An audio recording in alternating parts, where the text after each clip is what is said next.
Pergrūdintos plytelės, kaip jos kad neskiltų. Išbandžiau visokių variantų ir išradau VD40. Paprasčiausiai papurškim pjovimo vietą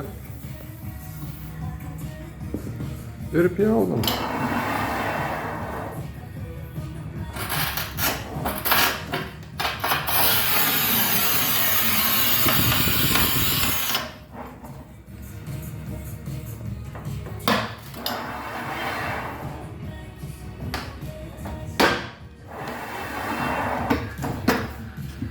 Niekad išbandyta daug kartų ir ant siaurų juostelių atsipjauna idealiai. Naudokitės VD40 papurkšti prieš pjaunant. Ačiū už dėmesį.